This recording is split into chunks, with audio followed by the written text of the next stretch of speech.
ওং বিশ্বরূপস্য ভার্যাসি পদ্মে পদ্মালয়ে শুভে সর্বত পাপিমাং দেহি মহালক্ষ্মী নমস্তুতে। জয় মা লক্ষ্মী দেবীর জয়। বন্ধুরা, আজ আষাঢ় মাসের প্রথম বৃহস্পতিবার, তাই আজকের দিনে প্রায় প্রতিটি বাড়িতে মা লক্ষ্মী পূজা করা হয় সংসারের মঙ্গল কামনার জন্য। লক্ষ্মী দেবী শুধুমাত্র ধন দৌলতের দেবী নন, তিনি সৌন্দর্যের প্রতীক। সব কিছু সুন্দরভাবে শ্রীমণ্ডিত করতে গেলে লক্ষ্মী দেবীর আরাধনা করতে হয়। মন দিয়ে নিষ্ঠা ভক্তি সহকারে ঈশ্বরকে ডাকলে নিশ্চয়ই তার পুজোয় কাঙ্ক্ষিত ফল লাভ করা যায়। বন্ধুরা, আজ বৃহস্পতিবার, লক্ষ্মীবার। আজকের দিনে অনেকে হয়তো মা লক্ষ্মী পূজা ব্রত সম্পন্ন করছেন, আবার অনেকে হয়তো কোনো কারণবশত তা করতে পারছেন না। তাহলে একটিবার হলেও শ্রবণ করবেন আষাঢ় মাসের বৃহস্পতিবারের মা লক্ষ্মীর ব্রতকথা। বিনন্দ রাখালের পালা। নমো নমো লক্ষ্মী দেবী, নমো নারায়ণী, করহে সেবকে দয়া সমুদ্র নন্দিনী। বিরাট নগরী থাকে বিনন্দ রাখাল, পত্রের কুঠিরে তার দুঃখে কাটে কাল। বিনন্দ বয়স যবে 8 সন হলো, সেই কালে পিতামাতা পরলোকে গেল।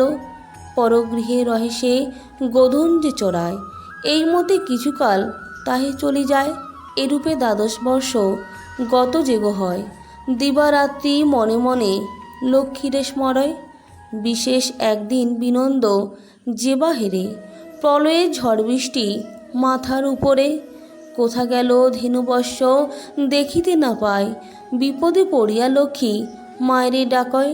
ভক্তের অধীনা মাতা লক্ষ্মী ঠাকুরানী, বিনন্দের কাছে তিনি আসেন আপনি।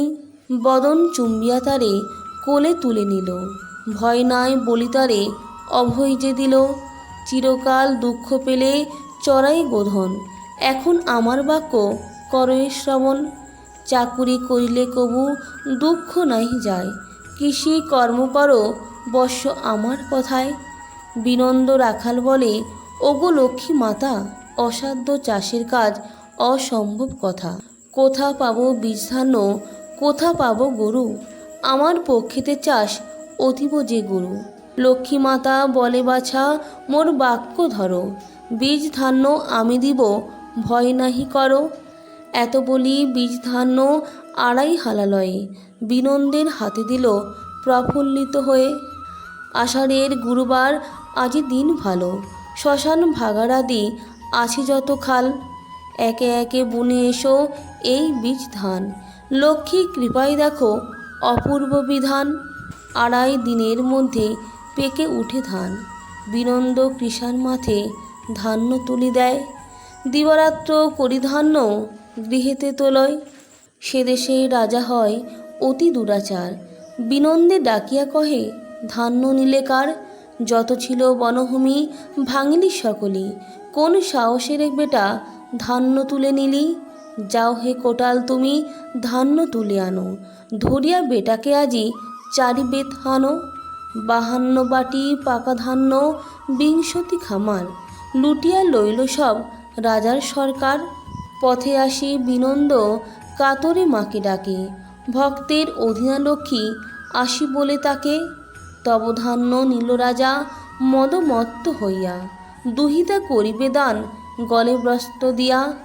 এত কহি মা লক্ষ্মী রাজার যত ধন, ছলেতে হরিলা তার শোনো বিবরণ। ধন ধান্য আদি করি সকলই হরিল, হাহাকার করি রাজা ভূমিতে পড়িল। সেই কালে মহারাজ তন্দ্রা ঘুরে দেখো, বলিতেছে মা লক্ষ্মী যেমন তাহাকে। শুনো শুনো মহারাজ কি কর্ম করেছ, বরপুত্র বিনন্দের ধান্য কাড়ি নিয়েছ। ক্ষমিতে পারি যে আমি তোমারই এখন, তব কন্যা বরপুত্রে কর সমর্পণ। এত বলি লক্ষ্মী মাতা হইলা অন্তর্ধান, শিয়রে উঠিয়া রাজা চারিধারে চান। তখনই বিনন্দে আনি কন্যা দান কইল, কন্যাসহ অর্ধরাজ্য যৌতুক দানিল। কিছুকাল পরে রাজা স্বর্গধামে গেল, সে দেশের মহারাজা বিনন্দ হইল। সুখেতে রাজ্য করে বিনন্দ লক্ষ্মী বরে, প্রতি মাসে লক্ষ্মী পূজে প্রতি গুরুবারে। আষাঢ় মাসের ব্রত হইল এবে শেষ, হরিধ্বনি দাও সবে শুনিতে যে বেশ। বন্ধুরা, এই ছিল আষাঢ় মাসের মা লক্ষ্মীর ব্রত কথা। আপনার প্রত্যেকেই ভালো থাকবেন, সুস্থ থাকবেন। নমস্কার, ধন্যবাদ। হরে কৃষ্ণ, রাধে রাধে, হরি বল।